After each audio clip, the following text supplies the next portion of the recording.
Hello, listeners. Been wondering how you can help the show? Probably not. But here are 5 things you can do. 1. Subscribe. Support the show by clicking the subscription link in the show notes. 2. Review on iTunes, on our website, www.afraidofnothingpodcast.com, or on whatever app you listen to. 3. Donate. When you go to our website, click the cute coffee cup icon, or in the show notes, click the subscription link. 4. Share. Sharing really is caring. Tell your friends and even your enemies to check out the show. 5. Watch. Wait a minute, it's a podcast, not a movie. Actually, it's both. Check the show notes to find out where to watch the documentary. You can also rent it on Prime Video. That's it. Oh, one last thing. Enjoy this episode. The most amazing experience I've ever had was working with an 8-year-old autistic girl named Emily. Her mother called one day and told me that she had a spot of pneumonia on one of her lungs and asked me to work on her. I told the mother that I would do a shamanic journey and remove the spot from Emily's lungs. The mother told Emily that, and Emily went and laid down on her sofa, and I was in my house, which is about 35 miles away, and so I did my journey. When I started my journey, and I was on my way to the lower shamanic world to get my power animal, Emily showed up in my journey. This has never, ever happened to me before. I've spoken to many other shamans, and they've never had this happen either, where a client actually shows up in your journey. But it was nothing out of the ordinary for Emily. Being autistic, she is very familiar with energy, very familiar with vibrations. She was able to find me and locate me in non-ordinary reality using my vibration. So she met me on my way to the lower world, and she accompanied me while my power animal Shadow and I worked on her spirit body. She stood by, watched me work, watched me remove the spot from her lungs. And when we were coming back, I asked her if she was okay getting home. And she said, "Oh, sure, of course I know the way." And then she disappeared. A few days later, Emily's mother called and said that the pneumonia was gone and the work I did was successful.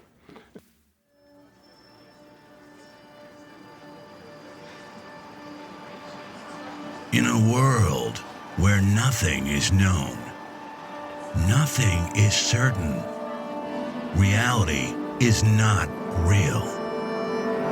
Wake up! Be afraid of nothing. I'm Bob Heskey. Robert. The host with the ghost. This is my podcast, based on my paranormal documentary, Afraid of Nothing. Each episode, we talk to people who see life and the afterlife through a different lens. Join me. Who is this large man? And what's he doing in our bedroom? As we lift the veil and open our minds to see beyond our eyes lie. This is Afraid of Nothing.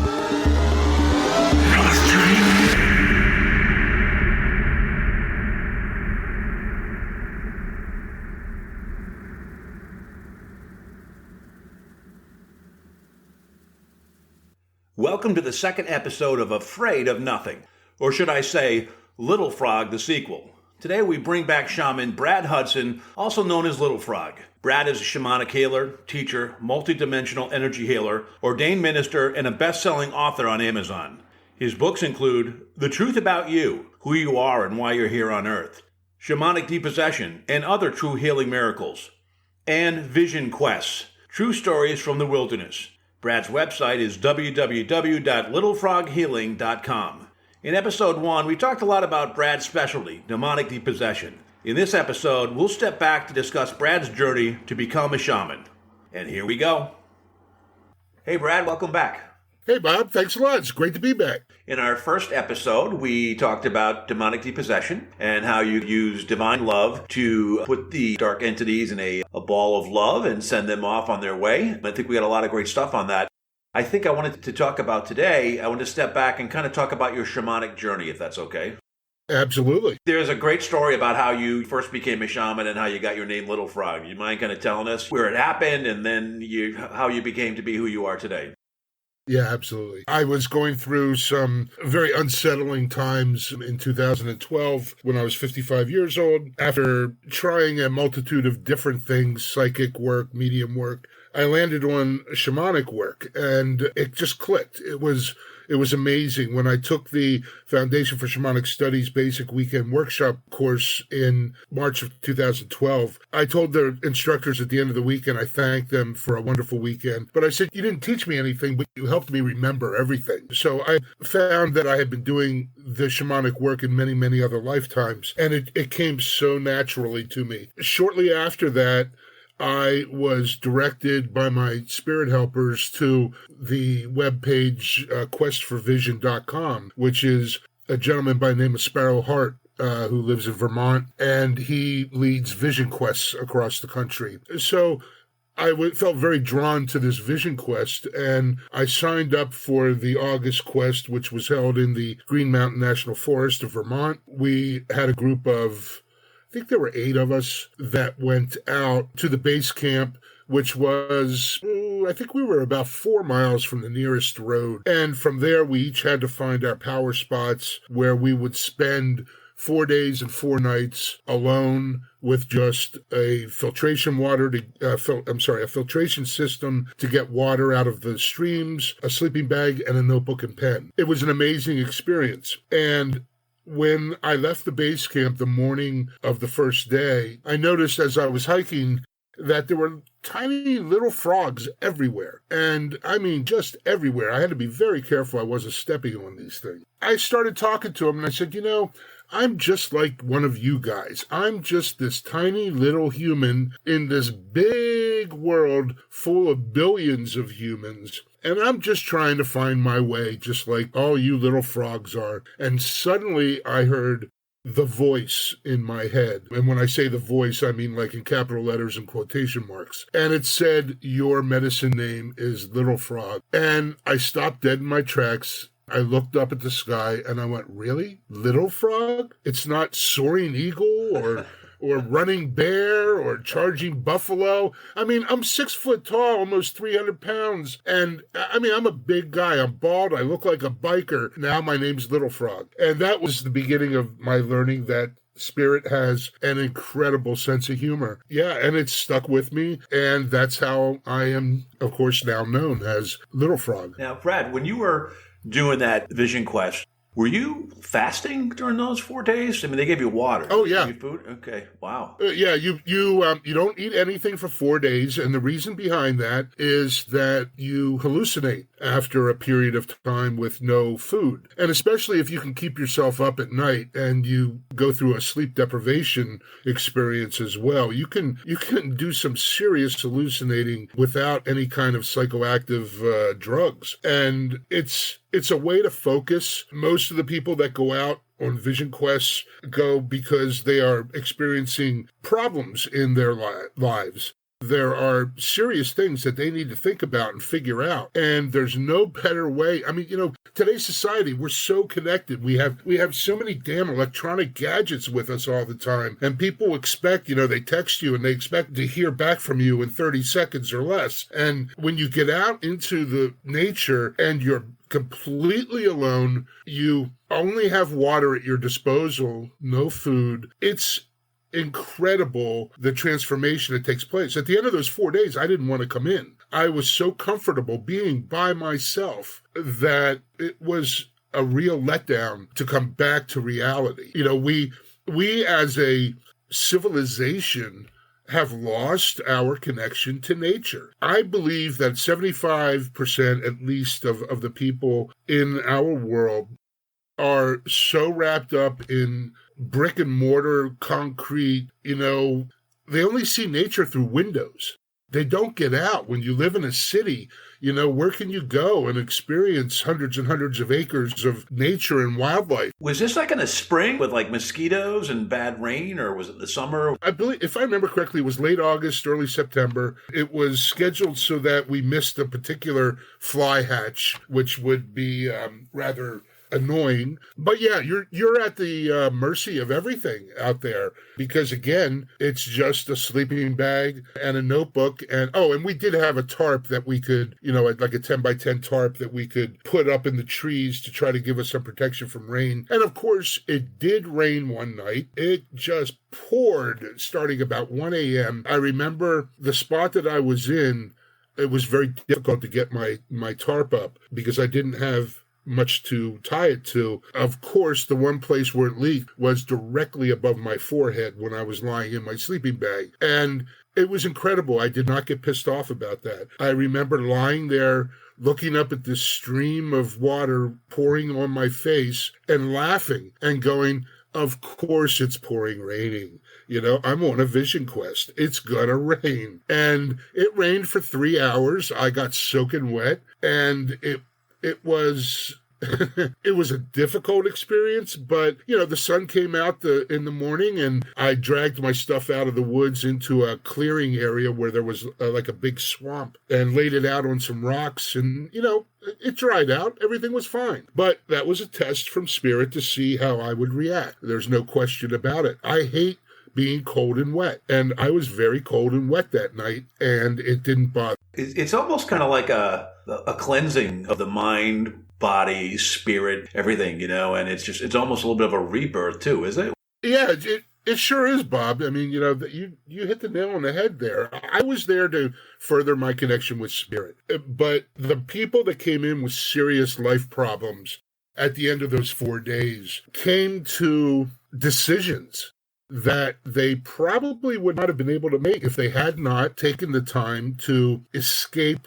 modern day living, try to get back to, humanity's roots, which of course is nature, and had those 4 days and those 4 nights to really think about it. One of the things that I noticed, Bob, was the vast majority of people in our world are not comfortable being alone. They are not their own best friend. I like being alone. Me too. I'm a major introvert, yeah. Yeah, if I have to put on that extrovert mask, I can certainly do that, and I'm sure you can too. But when I was out there, I was never bored.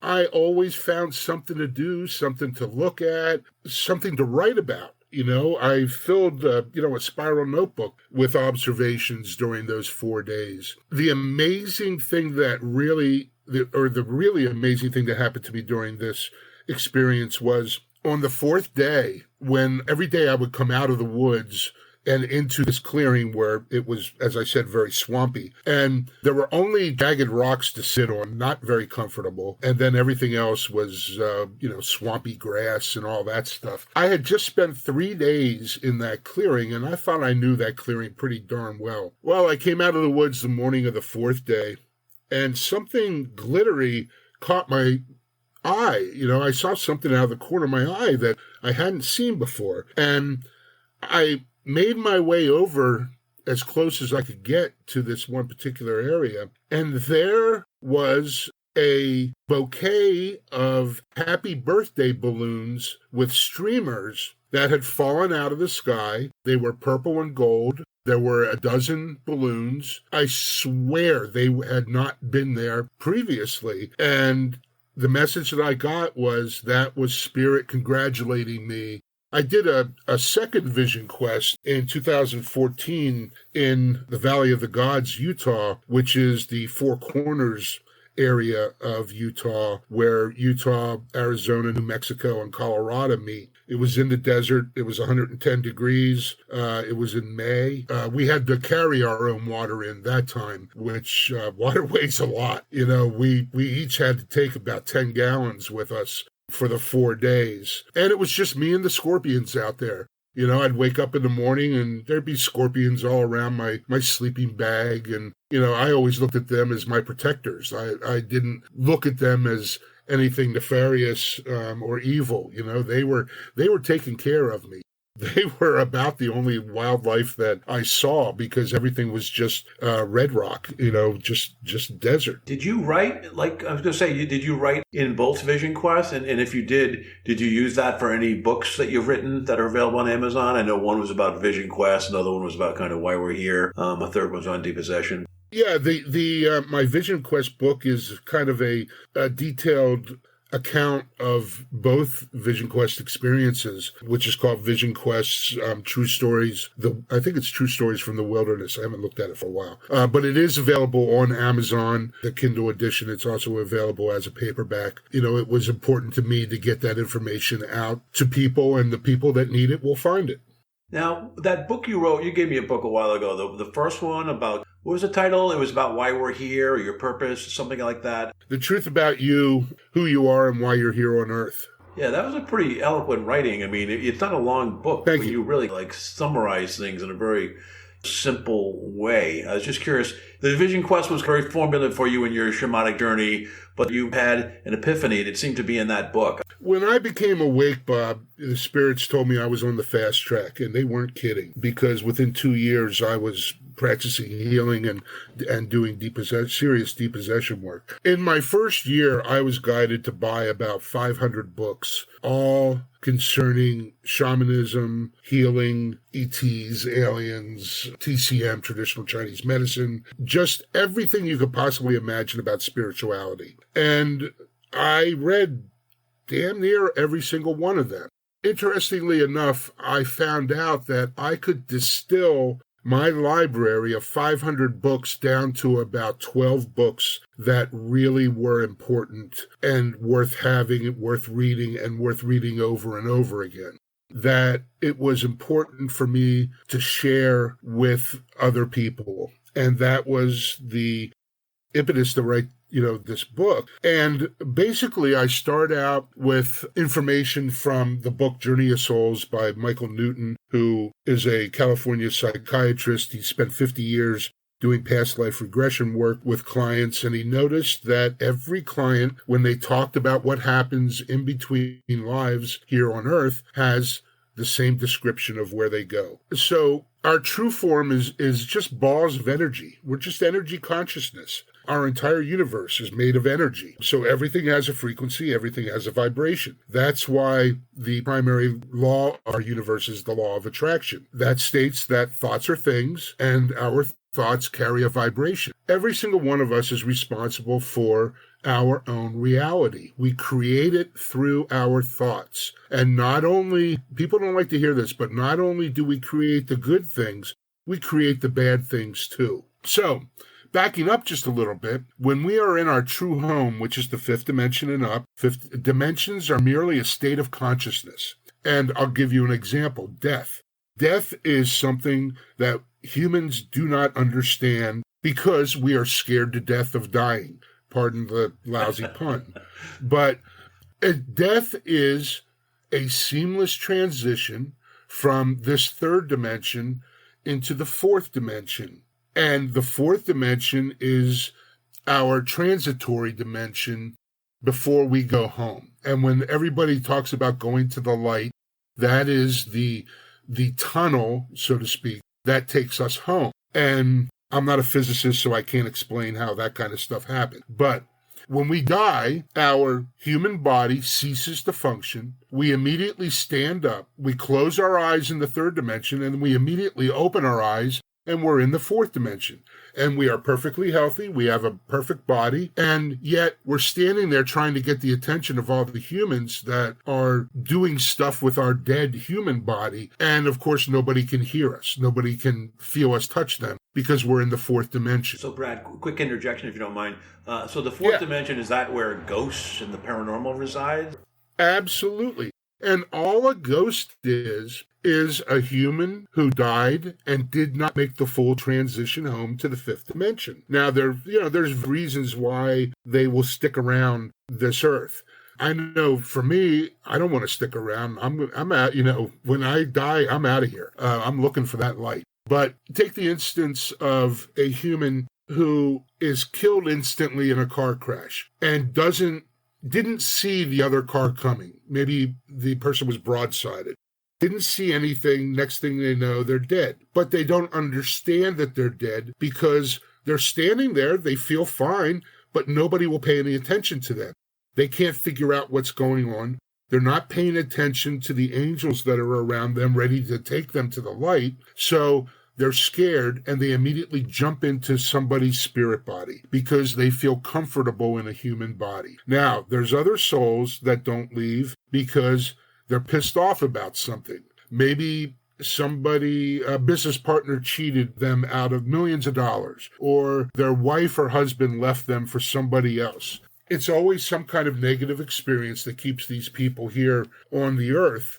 In their minds, they're not going to leave until they get even. They'll stick around until the people that screwed them or did whatever negative thing to them dies, and then they'll try to duke it out or whatever. I mean, I saw this in Virginia City, Nevada, in the old Washoe Club, where I found the spirit of a young woman who had been killed by a cowboy, and they were both still there. Of course, when we're dead, there's no time, so 100 years is nothing. It doesn't mean anything to these spirits. Another example is grief, like that one you saw at the S.K. Pierce house where the woman was bent over, cowed in the corner, over the loss of a child that was ripped out of her, correct? Yeah, so it involves negative human emotions that will keep people from moving on. And whenever I come across spirits like that, the first thing I do is I always ask them if they want to go home. And sometimes they say yes, and sometimes they say no, which was the case in Virginia City. They wanted to stay there. They were not done with each other yet. Yeah, it is free will. And you know what? That's an excellent point. I'm very glad that you brought that up. We are the only place in the universe where free will exists. And the importance of free will is that when we are home in the fifth dimension, we live in soul groups of 25 to 30 souls. That's our eternal family. And we incarnate into every lifetime with our soulmates, but we each take different roles. So in this lifetime, Karen, my wife, she's the wife, I'm the husband. In past lives, I've been the wife, she's been the husband, or maybe she was the father and I was the child. We go through every possible permutation that there can be. And that's one reason why it takes several thousand lives before we stop coming back to the earth and we've learned all of our lessons about love and forgiveness. You mentioned like the ghost kind of could be pissed off and not want to leave or be grieving. Do we retain our personality after we die? Is that like a reflection of our soul, our personality here on Earth? Oh, yeah, absolutely. That's who we are. Which is a little depressing to me because I'm hoping to be something better in my next lifetime. Well, don't forget that we are just in human form right now. When we're home, we're perfect. We are a piece of the divine creator. And you and myself and everyone else on this planet, we are all creators. We come here to this planet over and over so that we can raise our vibration and move closer to the divine. As a shaman, I've done journeys to the divine and, gotten to like the palace grounds kind of thing. Is that the fifth dimension? Is that the final place? That's way up there. That's way past the fifth dimension. The fifth dimension, like fifth, sixth, seventh, maybe eighth, is all about I, me. Where we're trying to get is to the we, us stage. Okay? We want to be part of the collective consciousness of the divine. You take the major figures, spiritual figures like archangels and Jesus and Mother Mary, and they are all collective consciousnesses. They are so enormous.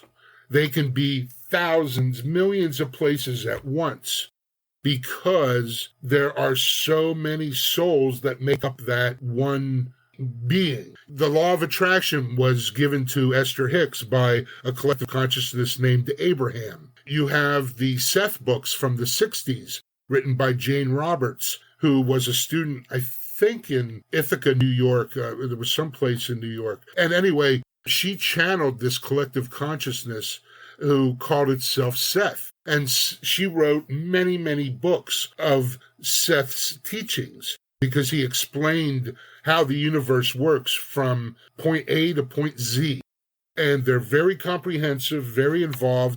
And I always find myself rereading them every year because I understand more and more about them. Which raises another question, too. You were never really a religious type of person. What are your thoughts about religion now that you're a shaman? Yeah, I'm not religious at all. I'm spiritual, but I'm not religious. I do believe in the divine creator, but there is no such thing as a vengeful God. The divine creator is nothing but love, and it cannot be anything other than pure love. And when you are pure love, you can't be anything negative. So my viewpoints on religion they are purely human constructs that were created on the basis of control of other people. I think that that's pretty clear when you step back and you look at the stuff, especially when things like the Bible were written many, many, many years after Jesus walked the earth. I certainly believe that Jesus was real. Jesus has helped me in my work and has come to me and talked to me. And that in itself is an amazing experience that left tears in my eyes. Did you see him or did you just feel him? Both. I mean, in the first podcast, I explained the Dark Entity, yeah. depossession work I did in Newton. And that's the first time that Jesus came and actually stood beside me and helped me. And I could see him clear as day. He was standing right next to me. In the film Afraid of Nothing, there was a gentleman that had an experience that had been to the afterlife, and he said, here we're in air, we're breathing air, but when you're in consciousness, it's just a whole different thing, it's a whole different type of existence. And is consciousness the same thing as love, or is love a higher level than consciousness when you leave this life, or is consciousness, does that feel different than love? Is love higher up the chain? That's a good one, Bob. When we're not here, we are immersed in love, in divine love. And there are no human words to describe what that feels like. I've experienced it through shamanic journeying. It is everything that we want and need. It's everywhere. Everybody experiences it. There is no hell. Hell was invented by people, again, for control purposes. We all go home to the fifth dimension. If you want to call that heaven, call it heaven. I don't care what you call it, but we all go there. It doesn't matter who we are. It's tough sometimes for us to leave because we know we're coming back to the earth. We're all volunteers that come to the earth, by the way, because the earth is the only place in the universe where we are born with the veil of amnesia, where we do not remember our connection to the divine. Consequently, that means that a lot of bad stuff's going to happen. And we will learn our lessons about love and forgiveness much, much faster when we come to the earth than we will anywhere else because of the veil of amnesia. Everywhere else remembers their connection to the divine. So all of the bad stuff that humans do to each other, murders and rapes and all of that kind of stuff, doesn't exist in other places. So we come here for a particular period of time, which is not very long. We come here to get our butts kicked. We come here to get our asses kicked. And we learn from that and we go home. Now, to the people at home, it seems like we're only gone for seconds. But, we can spend 80 Earth years here. There's also another part of love that I want to bring up that I'm sure some of your listeners are going to find rather controversial, but this is true. The loss that we experience in life as humans is all planned out ahead of time. We get together with our soul family and we decide when we want to incarnate, where we want to incarnate, and what we want to learn. And we will each have just one or two lessons to learn, but they are very, very intense lessons. And I will give you an example. So if I give, my son's 20 years old, if I give him the keys to my truck, it's been kind of icy around here the last couple of days. And if I give him the keys to my truck tonight and say, hey, Rob, go have a good time, and he wraps it around a telephone pole and kills himself, I am going to be holding myself responsible for that for, could be my whole life. Because I think that if I hadn't given him the keys, he wouldn't have died. But the reality of the situation is that Robbie volunteered when we were home to be the son who dies at 20 in order to teach me and my wife lessons about love and forgiveness. Those are very simple lessons. The lesson is I need to remember how to love myself after this incident, and I need to forgive myself for everything. Some people can do that in a couple years. Some people cannot do that in 50 years. If you cannot learn the lesson in this lifetime, you will come back and repeat the lifetime until you get that lesson right. Because that's another theme we hear beyond, love is huge, but where does forgiveness fall into it for a shaman? Is that like a big kind of tenet for you as well? Now, I should be clear, and I appreciate you bringing that up, because I'm not being clear about the distinction between being a shaman and talking about the way the universe is set up. As a shaman, I help people. We're not magicians. Shamans are not magicians. Healers are not magicians. Every single one of us is capable of healing ourselves of whatever it is we have. And I am living proof of that. It's happened to me many times. Most recently, April of 2018, I suffered kidney failure. I was in the hospital. I was in pretty bad shape. They were talking dialysis. I decided that was not the route I was taking. And I called on my helping spirits, and I explained to them, this is not acceptable. I have 30 more years. I'm 62. I said, I have at least 30 more years left of helping people. I am going to cure myself now of this. The next morning, they came and took the blood samples at 4 a.m. The doctor came by at 6 a.m. and he had a smile on his face. And I said, why are you smiling? He goes, your kidney is now 100% functional. And I only have one kidney. I had the other one removed due to cancer in 2013. And that's a whole other story. But yeah, I went from kidney failure to a perfectly functioning kidney overnight. So what the shaman does in a healing experience is we provide the client with that extra energy, that extra push, that oomph that they need in order to heal themselves of whatever it is that's going on. Quick question right there, President. So they heal themselves. You don't heal them, or shamans don't heal them. They heal themselves based on guidance and intervention to a shaman, or? We're just helping. We're the midwives. Some shamans don't like to think about it this way. Some healers don't like to think about it this way. But healers and shamans cannot take credit for healing humans. That all comes from the divine. We just provide the extra energy to the individual. And it doesn't work all the time. There's at least 25% of the time when I'm doing healing. I'm not talking about depossession now. I'm just talking about physical healing where it just doesn't work because the person wants the shaman to do the heavy lifting. And the person has to do the heavy lifting. The client needs to be very involved in their healing. If they're just going to sit back and think that the shaman's going to go abracadabra and wave a magic wand and their Lyme disease is gone, it doesn't work that way. And they will not be healed. And that's something that that's part of the learning curve for clients when they get involved with healers. And hopefully they're working with a healer who is in touch enough with what they're doing to be able to explain this to their client. This is stuff, Bob, that we should be told and informed about when we're in elementary school, when we're in middle school. Nobody does. We can create the perfect life that we want just by thinking about it. We can have perfect health. All that takes is the right thoughts and knowing how to think that way. Trying to eliminate all of the negative thoughts that are in your mind because there shouldn't be any negative thoughts in there.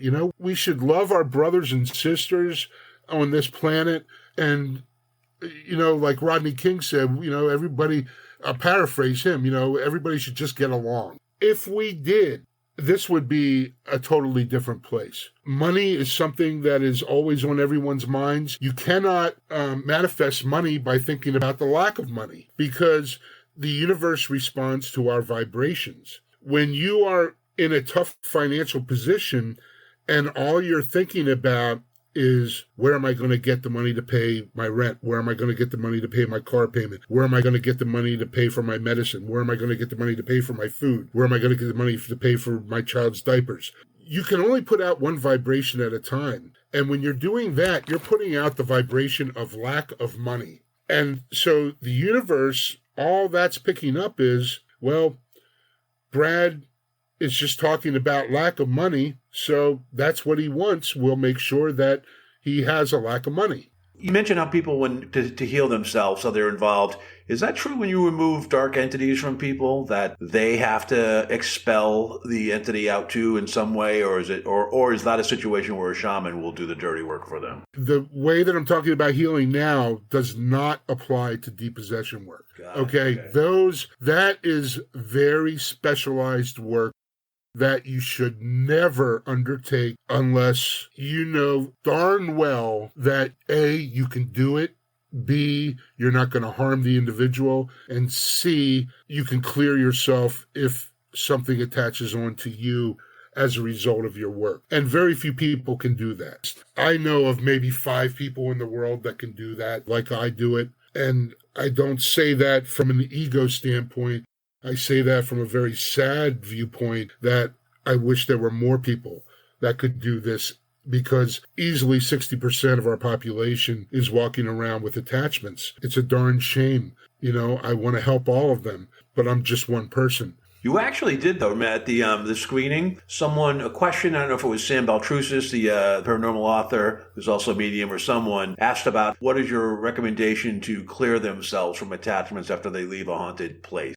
Yeah, it's all in the preparation. And the prayer that I would suggest anyone who's going ghost hunting say before you go out is, I now surround myself with an eternal protective bubble of pure divine love, keeping 360 above and below, keeping out all non-beneficial energies and entities, yet allowing through those for my highest and best purpose. That is the prayer to say. That will protect you. There is nothing stronger than divine love in our universe, and that will keep them away.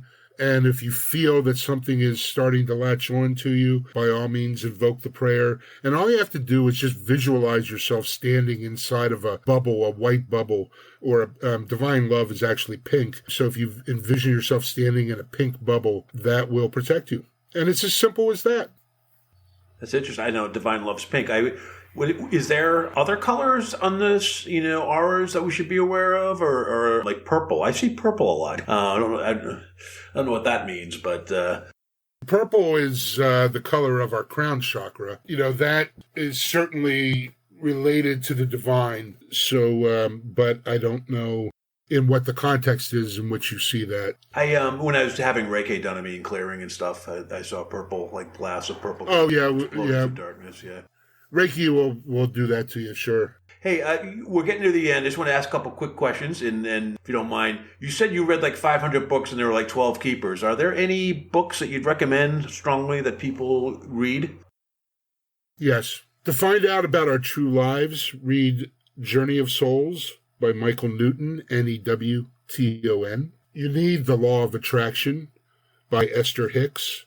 There are several Law of Attraction books in the series. Every single one of them is worthwhile, and that is the primary law of the universe, the Law of Attraction. I also strongly suggest going to the website Abraham-Hicks, HICKS.com, and signing up for their daily email. It is, they do not spam you. They just send out a quote or a couple paragraphs every morning, and every single email that comes out every day is helpful and beneficial. I continue to learn every day from the stuff that they send out. Infinite Possibilities by Mike Dooley, Dooley, is a kind of a dumbed down version of the Law of Attraction, but the reason that I love that book is it gives you concrete tools in order to manifest what you want out of life. If you're not happy with where you are, you're not happy with what you're doing, buy Infinite Possibilities by Mike Dooley, and you can change your life in just a matter of months. And it's all done through thought. But that is an essential book. Let me see. The Seth books by Jane Roberts are probably the first maybe 4 or 5 of them, are all very, very good if you want to learn more about why we're here and how everything works. I think it's a great list. If you don't mind, one of the things before we close, Is there a favorite story that you've had an experience where you've helped someone or you wanted to share, or a very powerful situation that kind of really reaffirmed what you do? Oh gosh, that's a good question, because I've done like 1,000 of these things. Wow.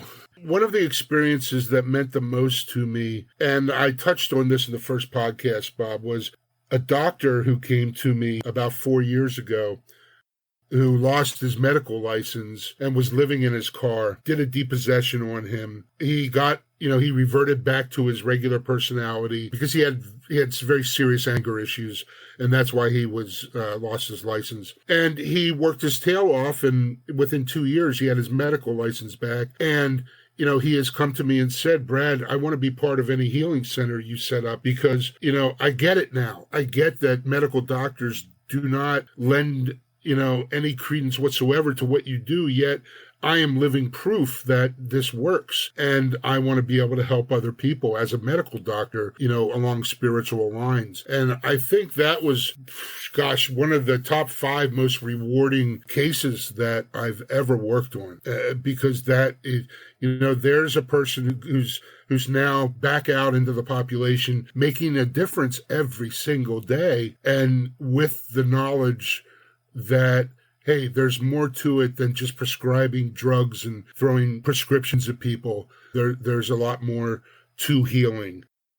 Were there any regarding chronic pain or anything, or any unique situation? Oh my God, yes. It's very common, Bob, for people to contact me with pain that they've had for 20 or 30 years. I do some shamanic healing journeys for them, and it disappears. It goes away. Doctors were unable to help them. Oh, you know what? One of my very first cases ever, gosh, I had completely forgotten about this.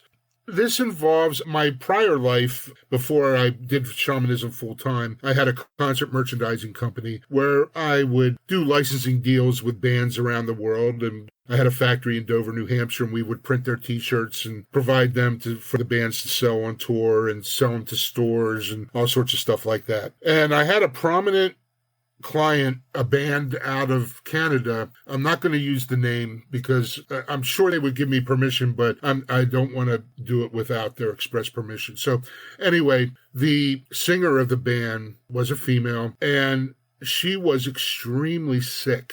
And her mother contacted me because her mother knew about my shamanic transformation and said, Brad, my daughter has been to every specialist in Canada. She's been in hospitals, in and out of hospitals. Nobody can figure out what's wrong with her, and she's dying. They have given her about 6-8 weeks to live, and she hasn't eaten anything in months. I mean, can you please help her? So I did a journey to the spirit body of this young lady. I was astounded at what I found. Here, her fiancé had committed suicide, about 6 months earlier, I believe it was. And he never crossed into the light. Instead, he took up residence within her spirit body. And when I'm looking at her spirit body, I saw him and I said, hey, who are you? And what are you doing here?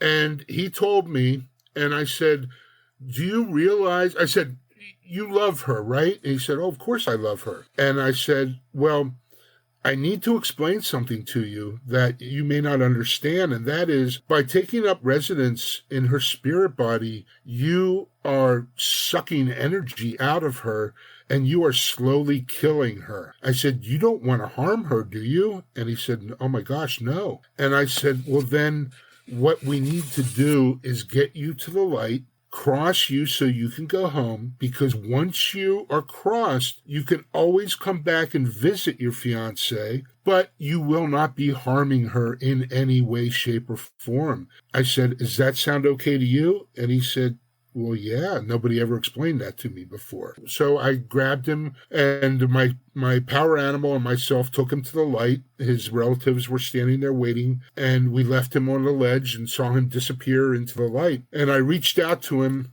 after about a minute or so, and I said, are you okay? And he said, yes. He said, Brad, he goes, I'm absolutely fine. Thank you so much. I can't wait to get back and visit my fiancé. Unbeknownst to me, 15 minutes after that journey ended, the woman in question ate her first meal, because I then emailed her mother telling her what I did. And she said, oh my God, she's eating. She's, awake. She's talking. She feels good. And she continued to get better day after day after day after day. This was after 6 months of doctors that didn't know what to do. Have you ever seen her since? Oh, yeah. Oh, Okay, sure. wow.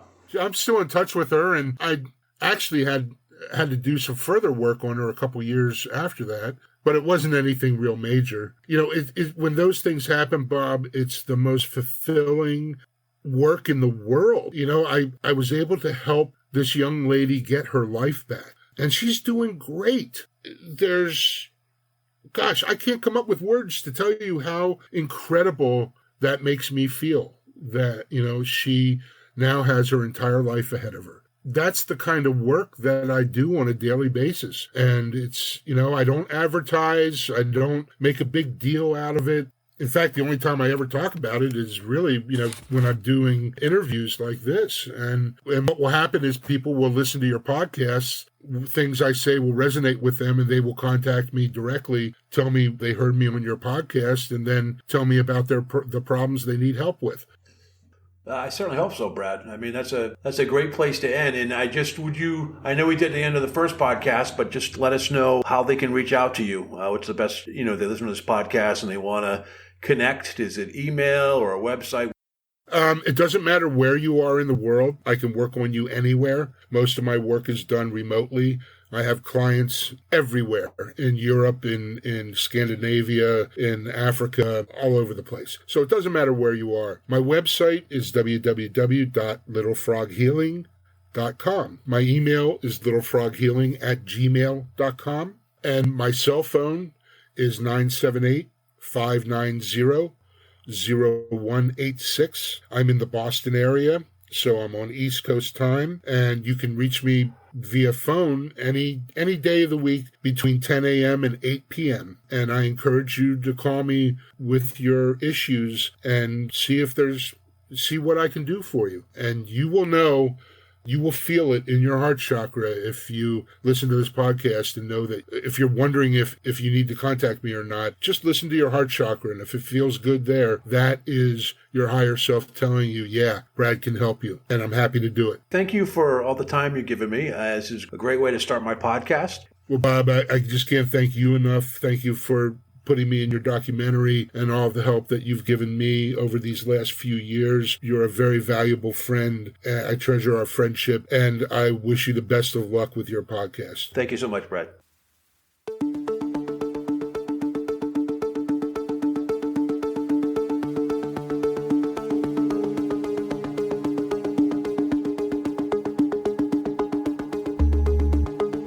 You've been listening to the Afraid of Nothing podcast.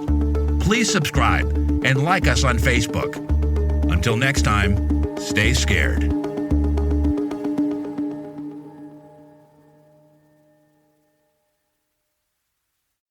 Hey, you're still here?